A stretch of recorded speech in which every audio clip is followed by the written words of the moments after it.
herzlich willkommen zu meinem Let's Play Herrscher des Olymps Zeus mit dem Add-on Herrscher von Atlantis Poseidon. Ich bin euer Dominus und wir spielen die zweite Episode unseres Abenteuers Protos und Bellerophon aus dem Add-on Herrscher von Atlantis Poseidon. Ja, schauen wir mal, was uns bei dieser Episode erwartet.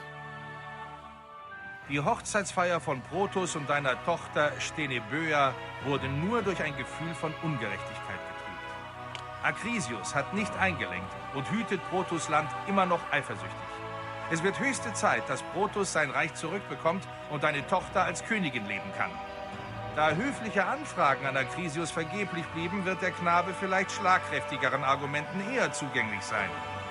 Wenn Akrisios und Protos den Wunsch ihres Vaters, dass das Königreich unter ihnen aufgeteilt werde, nicht erfüllen können, musst du, um den toten König zu ehren, dafür Sorge tragen, dass Abbas Anweisungen befolgt werden. Wenn du die Lage geklärt hast, wird Protos wieder über Tiryns, Heräum und Midea herrschen und Akrisios über Argos. Die zweite Episode unseres Abenteuers Protos und Bellerophon trägt den Titel Im Gedenken an Abbas. Ja, der alte König Abbas ist gestorben und seine zwei Söhne Akrisios und Protos regieren nun über seine Ländereien.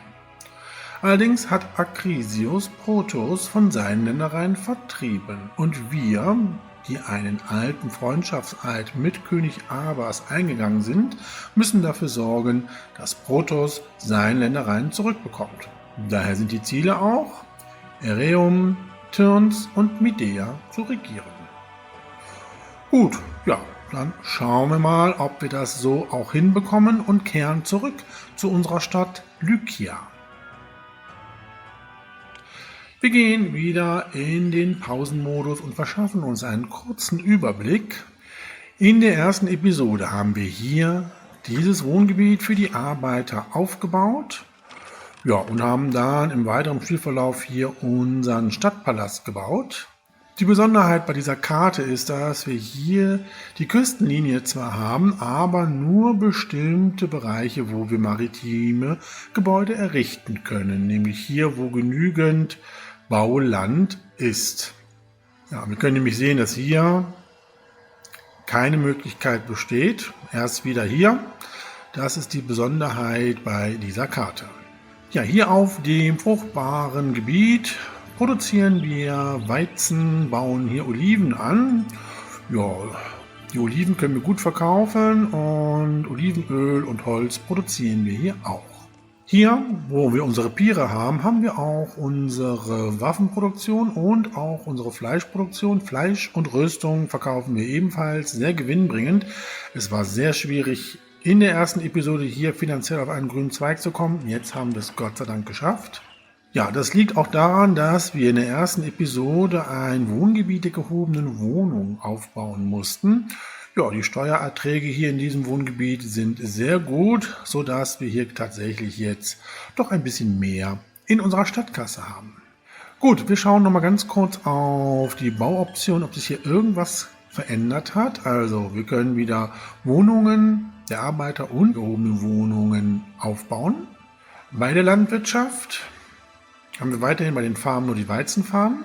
Ja, bei den Plantagen können wir Reben und Oliven anbauen. Bei Land und Meer haben wir den Jagdhof. Ja, und bei der Viehzucht haben wir Schafe und Rinder. Bei Gewerbe haben wir bei den Rohmaterialien die Sägemühle. Ja, und wir können bei den Werkstätten Olivenöl und Wein produzieren.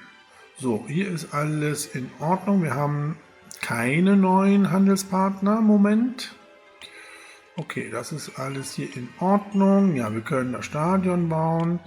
Ja, Heiligtümer können wir in dieser Episode nicht bauen. Beim Militär haben wir bei den Manifestionen alle Bauoptionen. Ja, und wir können jetzt auch bei den Militärwerkstätten Trirebenhafen, Waffenschmiede und den Pferdehof bauen. Also wir könnten tatsächlich unsere gehobene Wohnung maximal ausbauen. Ja, und bei der Ästhetik haben wir alle entsprechenden Möglichkeiten und wir haben auch schon ein Denkmal. Gut, dann schauen wir noch mal kurz auf die Weltkarte. Ja, unsere Stadt Lykia liegt hier an der östlichen Mittelmeerküste. Ja, und wir haben eigentlich nur noch einen Handelspartner, mit dem wir Handel betreiben können. Das ist Antissa. Antissa kauft unsere Oliven und wir können Bronze bei Antissa kaufen. Dann haben wir noch Anafe, ist zwar unser Verbündeter, handelt aber nicht mit uns. Das gleiche gilt für Itanus. Ja, und Dikte war mal unser Verbündeter, wurde aber von der Chimäre angegriffen und zerstört. Ja, und hier haben wir jetzt unsere Rivalen, die früher unsere Verbündeten waren, nämlich Midea, braucht Fleisch und produziert Olivenöl. Tyrns braucht Rüstung, produziert Fisch, Trauben und Wolle. Hereum braucht Fisch und produziert Marmor. Korinth ist ein weiterer Rivale, produziert Weizen und Wein. Sowie Argos produziert Fisch und Orangen. Ja, dann haben wir hier noch in Kleinasien Themiskria als unseren Rivalen, braucht Marmor und produziert Fleisch. Ja, und hier weit oben im Norden haben wir den Berg Olympus, ein Ort, der noch nicht entdeckt worden ist. Ja, wunderbar. Wir haben nur einen Handelspartner, Antissa, wo wir unsere Oliven verkaufen können. Gut, hier brauchen wir jetzt keine Rüstung, in dem Pier von Tyrns eingelagert zu werden. So, und Midea handelt ja auch nicht. Hier brauchen wir auch kein Fleisch einzulagern. Warum kommt jetzt hier ein Handelspartner? Ah, okay, gut. Hat nichts gekauft. Ja, wenn wir jetzt hier unsere Rüstung produzieren, dann sollten wir das Wohngebiet der gehobenen Wohnung jetzt mal aufwerten bzw. erweitern. Wir haben Olivenöl, wir haben Wolle, das habe ich ganz vergessen zu sagen, als ich hier die Übersicht besprochen habe. Ja, hier in diesem Bereich des fruchtbaren Gebietes haben wir unsere Wollsammelstellen. Ja, und ich sehe gerade, Wolle haben wir mehr als genug. Und auch Oliven haben wir hier mehr als genug. Da könnten wir doch mal Antissa mal was schenken, oder? Ein großes Geschenk. Oliven für Antissa. So, der Arbeitsmarkt sieht gut aus. Da können wir noch eine Olivenpresse hier noch bauen. So, und dann würde ich jetzt mal ein paar weitere gehobene Wohnungen hier aufbauen. Und zwar fangen wir hier an. So. Dann könnte man nämlich hier ein Denkmal setzen. Nämlich so. Dann haben wir nämlich hier eine gute Attraktivität, weil dann können wir nämlich hier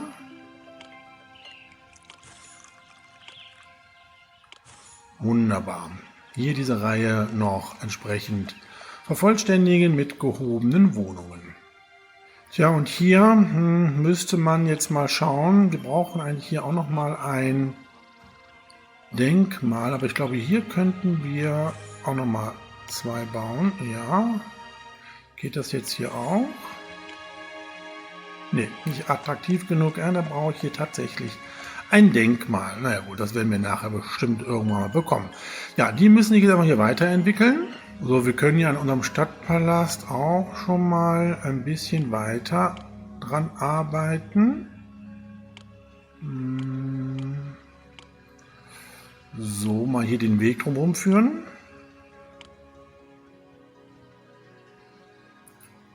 So, Antissa Dank für die Oliven. Ja, den Architekten, den werden wir jetzt mal hier hinbauen.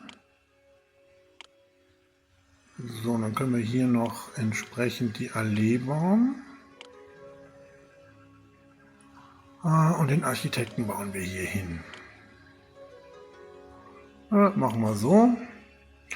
Dann kann das hier alles geschützt werden. Das ist doch gut. Ja, wir sollten jetzt den Bronzeimport bei Antissa mal stoppen.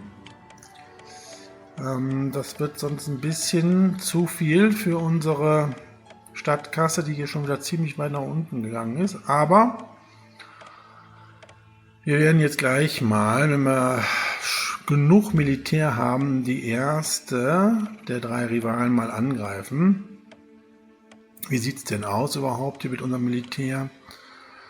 Ja, 2 volle Kompanien, Hopliten haben wir. Wir könnten natürlich auch jetzt hier entsprechend noch Pferde ausbilden und dann unsere gehobenen Wohnungen maximal entwickeln. Ich glaube aber, dass ich das in der nächsten Episode machen werde. Wenn wir jetzt noch hier 2 gehobene Wohnungen bauen, dann haben wir, glaube ich, genug.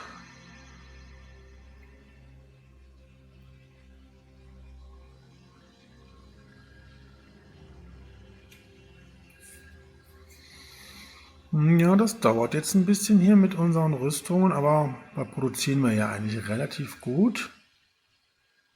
Nahrungsmittel, das sieht auch sehr gut aus. Ja, wir brauchen das Wohngebiet jetzt noch nicht weiter zu entwickeln, weil wir haben ja genug Arbeiter, ja. Wir könnten hier noch ein bisschen verschönern, indem wir die Allee weiterführen. Soweit, dann entwickeln die sich auch weiter, jawohl. Ja, und hier, das wäre, glaube ich, auch nicht schlecht, ne?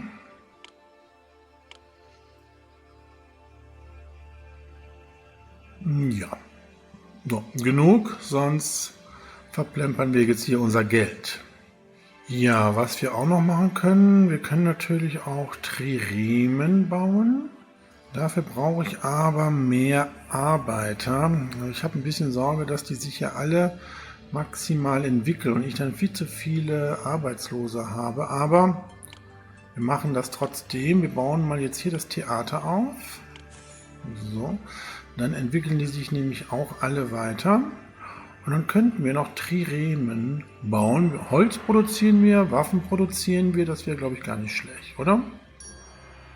So, hier könnten wir doch zum Beispiel Triremhäfen bauen. Ich gucke mal eben. Na, hier passt nichts. Aber hier. Da passt aber, glaube ich, nur eine Trireme hin. Hier passt auch eine Trireme hin. Können wir die denn anschließen? Ja, das geht. Und hier passt eine hin. Ja, wir müssen wegen den Zugängen auch gucken.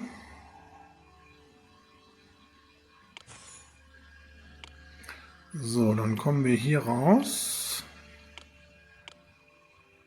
Ja, und hier kommen wir nicht rum. Das geht nicht, aber wir haben hier einen Aufgang. Das geht. Ja, das wissen wir doch. So, und dann kann man das hier wegnehmen. Und dann schließen wir das so an hier. Und hier passt kein Architekt mehr hin.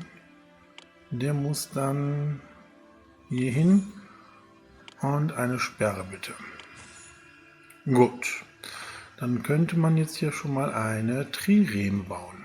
So, da kommt auch schon das Holz für die Trireme. Wir könnten Antissa mal fragen, ob sie uns Bronze gibt. Wie nicht?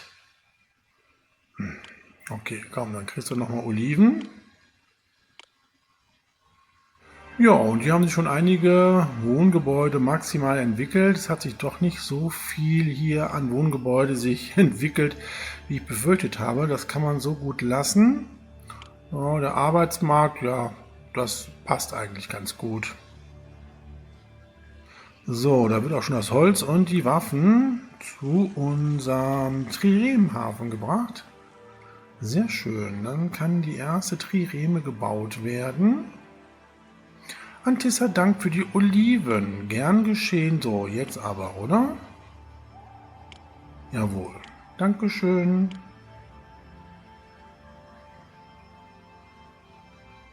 Ja, wir gucken mal. Also die 3 Städte, die wir hier regieren sollen, sind militärisch nicht sehr stark aufgerüstet. Das sollte eigentlich nicht das Problem sein. Ich denke mal, wir werden Midea als erstes angreifen. Und dann können wir nämlich unser Fleisch wieder verkaufen. Und dann können wir Tirns angreifen und dann zum Schluss Hereum. So, ja, hier fehlen immer noch Waffen. Beziehungsweise Rüstungen. Ich brauche hier mein Denkmal. Oh, Antissa kauft mir Holz. Das ist doch schön. Antissa kauft jetzt 12 Einheiten Holz im Jahr.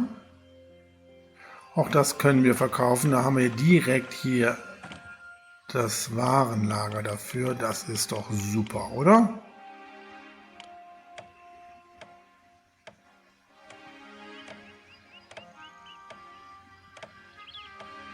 Ja, mittlerweile ist auch hier unsere Trireme fertiggestellt worden. So, und Antissa kauft noch mehr Oliven. Boah.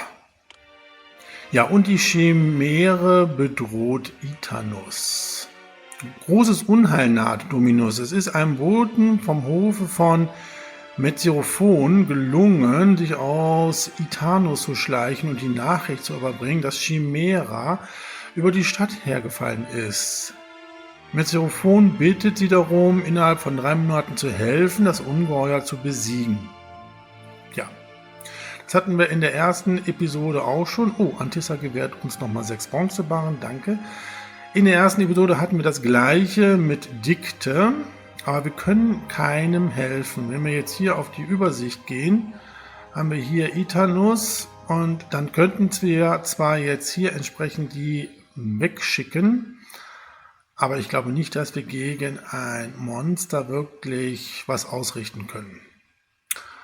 Und außerdem möchte ich jetzt die Stadt Midea angreifen. Also, wir haben jetzt 3 Kompanien mit Hopliten und wir haben eine Trireme. Wir werben alles an und schicken die jetzt los. Also ich denke, das sollte eigentlich passen. Ja, mit dem Holzverkauf können wir jetzt auch wirklich bei Antissa wieder Bronze einkaufen. So, da ziehen sie von dannen unsere Hopliten.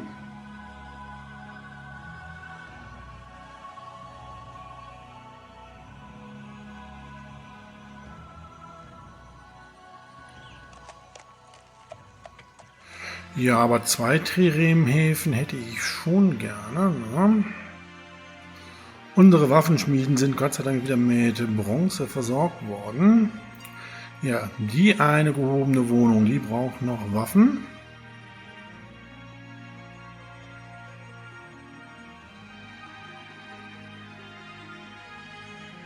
So, Antissa kauft mittlerweile 36 Krüge Oliven bei uns im Jahr. Das ist richtig viel. Ja, aber Oliven haben wir hier wirklich noch mehr als genug. Weizen haben wir auch mehr als genug. Da produzieren wir jetzt wirklich endlich mal genug. Der Anfang war schon recht schwierig hier gewesen, aber jetzt sieht es eigentlich alles ganz gut aus. Ja, Itanus schätzt uns weniger, da wir nicht geholfen haben, das Ungeheuer Chimära zu töten. Dementsprechend ist Itanus auch zerstört worden. Ja, Itanus hat das gleiche Schicksal ereilt wie Dikte. Einziger Nachteil ist, dass unsere Verbündeten, wobei es nur einer ist, nämlich Antissa, dann gleichgültig wird. Das ändern wir mal eben. Ja, komm, Holz, großes Geschenk Holz, dann bist du auf jeden Fall schon wieder glücklich. Ja, und wir haben Midea erobert. Oh, das ist doch nicht schlecht. Das heißt, wir haben ein Denkmal wieder. Das Eroberungsdenkmal, das kann nämlich jetzt hier hin. Und dann kann ich nämlich hier meine restlichen 2 gehobenen Wohnungen noch bauen. So, das wäre jetzt das Maximum. Na, nicht ganz. Man könnte eventuell hier noch welche hinbauen. Ja, das könnte man tatsächlich noch machen. Aber wir lassen das jetzt erstmal so. So, hier kann wieder Fleisch verkauft werden bei Midea.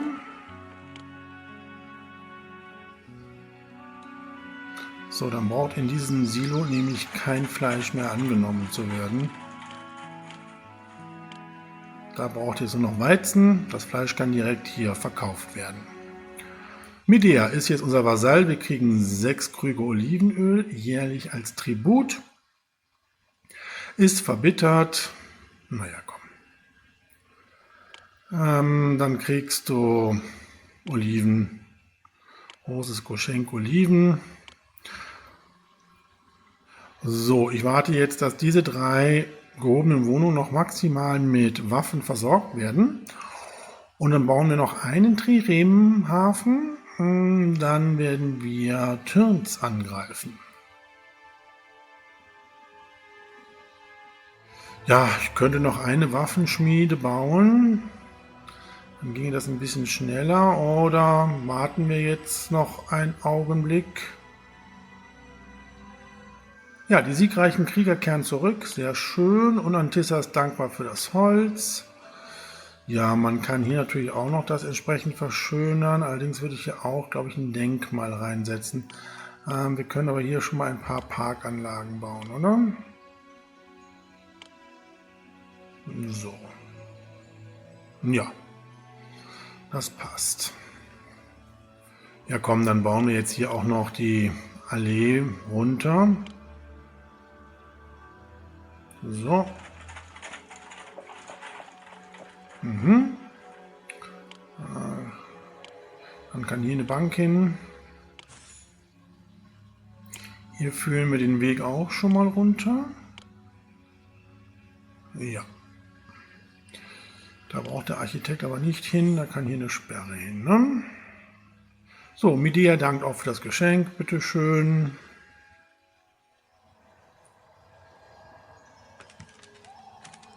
So, mittlerweile ist unsere Trireme zurück. Wir können die Mannschaft erstmal nach Hause schicken, weil dann würde ich jetzt den zweiten Triremenhafen bauen. Den baue ich jetzt hier hin. Wir kommen hier auch nicht rum, aber hier. Das funktioniert, ja. Und dann können wir das nach hier noch erweitern, wenn wir noch irgendwas bauen können hier. Ich glaube aber nicht, ne? Also Piere nicht. Ja komm, dann bauen wir jetzt hier den Architekten auf. So. Sperre kann dann hier hin. Na, bauen wir mal so, weil wir können nach hier natürlich erweitern. So, Medea möchte sein Tribut zahlen, aber wir haben viel zu viel Olivenöl. Das können wir gar nicht annehmen. So, da kommen unsere Hopliten zurück. Das sieht auch gut aus. Ja, wir könnten ein paar Verschönerungen durchführen in der Zeit. Hier können wir Gartenhäuser bauen. Ja.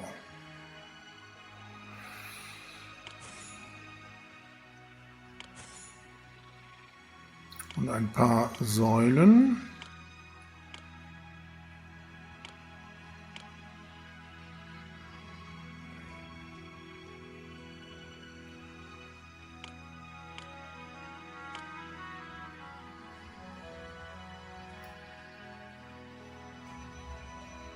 So, und hier denke ich mir mal, könnten wir tatsächlich jetzt noch eine Sägemühle bauen.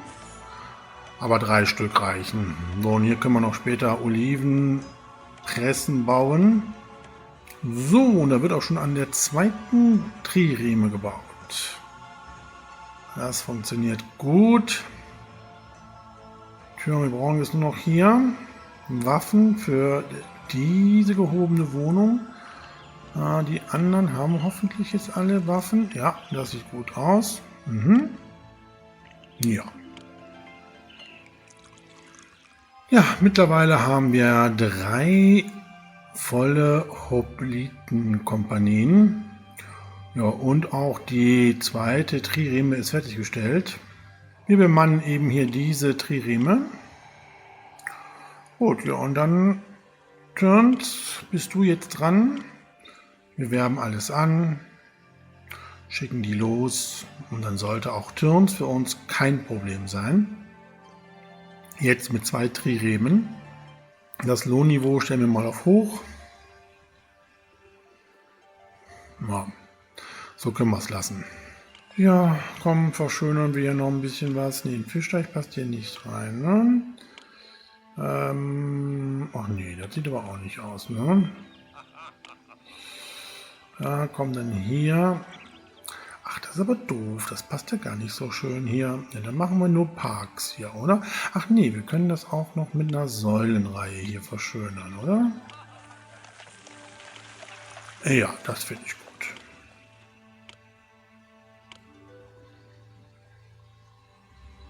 Tja, Wolle haben wir auch mehr als genug. Und man nennt mich einen Unsterblichen. Wunderbar. Na komm, Medea. Du bist verbittert, du kriegst ein großes Geschenk Wolle. Sehr schön. Dann haben wir hier wieder ein bisschen Platz hier im Warenlager. So, Medea, Dank für das Geschenk. Brauchten sie nicht. Und wir haben Tirns erobert. Sehr gut. So, hier kann wieder jetzt Rüstung verkauft werden. Ah, nee, da warten wir noch mal ein bisschen mit, ne? Wir müssen erstmal noch mal hier unsere gehobene Wohnung mit Rüstung versorgen. So, und hier können wir sehen, überall fehlen hier Waffen, da und hier und da auch. Das heißt, das dauert jetzt noch ein bisschen, bis wir hier wieder volle Soldatenstärke haben. Ja, und wenn wir die erreicht haben, dann greifen wir Hereum an und dann haben wir diese Episode auch schon erfolgreich abgeschlossen, was dann doch relativ schnell ging. Wir haben auf jeden Fall ein Denkmal und dieses Eroberungsdenkmal setze ich jetzt mal hier hin, damit sich diese Wohngebäude auch weiterentwickeln können. Genau. Und dann bauen wir nämlich hier auch noch eins. Dann ist der Einfluss von Silo und Warenhaus auch nicht ganz so negativ auf unsere Wohngebäude. Ja, und ich baue jetzt doch noch eine 4. Waffenschmiede hier auf.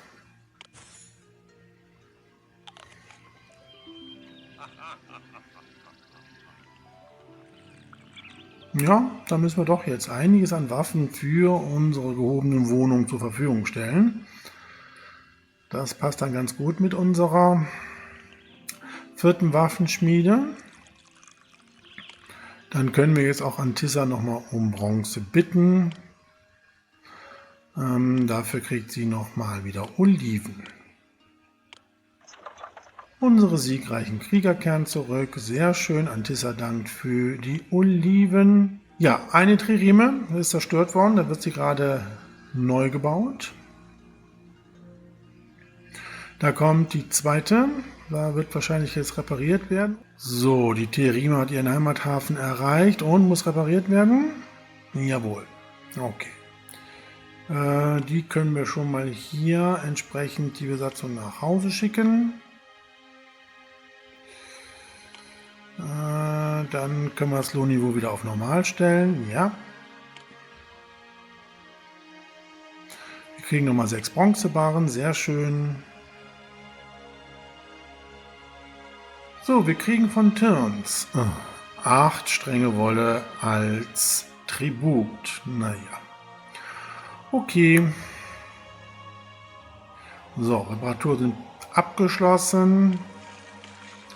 Dann könnt ihr auch nach Hause erstmal. Ja, jede Menge Arbeitslose. Naja, ich glaube, wir können einen Triremenhafen tatsächlich hier bemannt lassen. So, wir nehmen die Wolle an, die wir annehmen können. Ja, Olivenöl haben wir mehr als genug. Ja, 2 Stränge Wolle konnten wir annehmen. Gut, dann können wir jetzt hier diesen einen Triremenhafen wieder mit Mitarbeitern bestücken sozusagen.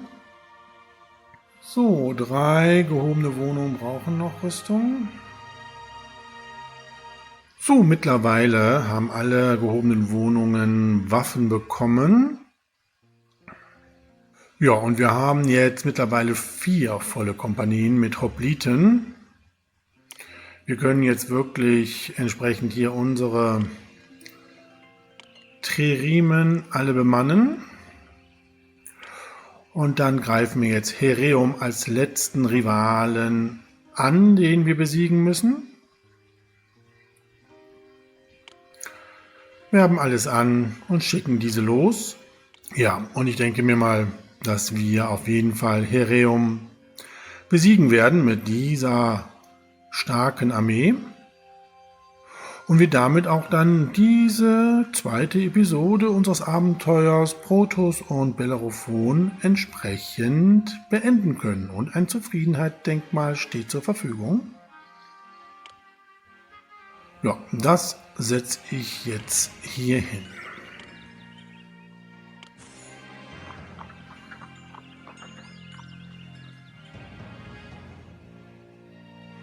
So, dann haben die sich nämlich alle da weiterentwickelt und hier kommt jetzt noch mal ein Architekt hin. Gut.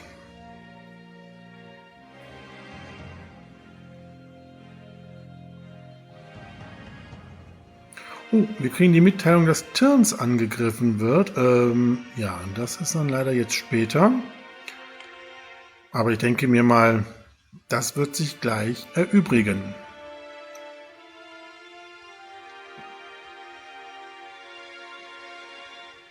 Endlich ist die Ordnung in der Welt wiederhergestellt. Protoss regiert wieder über sein Königreich, auch wenn die Stadt Hereum bei den Kampfhandlungen zerstört wurde. Acrisius hat die Herrschaft über Argos angetreten, wie es ihm versprochen wurde, ist aber alles andere als zufrieden mit der Rolle, die du dabei gespielt hast. Er beschimpft dich sogar als alten Taugenichts, der sich überall einmischt. Glaukos von Korinth, der sich mit Acrisius verbündet hat, ist ebenfalls fest entschlossen, sich dir entgegenzustellen. Vielleicht glätten sich die Wogen im Laufe der Zeit wieder. Protoss und deine Tochter haben sich in ihrem neuen Heim in Tiryns eingerichtet. Doch Protoss hat dir gestanden, dass er immer noch unruhig ist. Tiryns ist immer noch weitgehend schutzlos. Daher ist es nur eine Frage der Zeit, bis Acrisius oder sein Verbündeter Glaukos von Korinth einen erneuten Angriff gegen die Stadt wagen. Nur von den sagenhaften Zyklopen erbaute Mauern könnten Tiryns Schutz bieten. Doch die Zyklopen haben Protoss' Bitten unbeachtet gelassen. Hera kam zu Protoss und bot sich als Vermittlerin an, vorausgesetzt, dass die Göttin eine Gegenleistung erhält. Da gedachte Protoss des alten Pakts, den du und sein Vater vor so vielen Jahren geschlossen hattet. Ja, erfolgreich konnten wir die 3 Städte erobern, wobei jetzt Hereum komplett zerstört worden ist. Es riecht aber trotzdem weiterhin nach Ärger und man erinnert uns weiterhin an den Pakt, den wir mit Abbas geschlossen haben. Vielleicht kann uns Hera helfen. Wir werden sehen. In der nächsten Episode gründen wir nämlich unsere erste und auch einzige Kolonie in diesem Abenteuer. Ich freue mich, wenn ihr mit dabei seid. Bis dahin wünsche ich alles Gute und sage Tschüss, euer Dominus.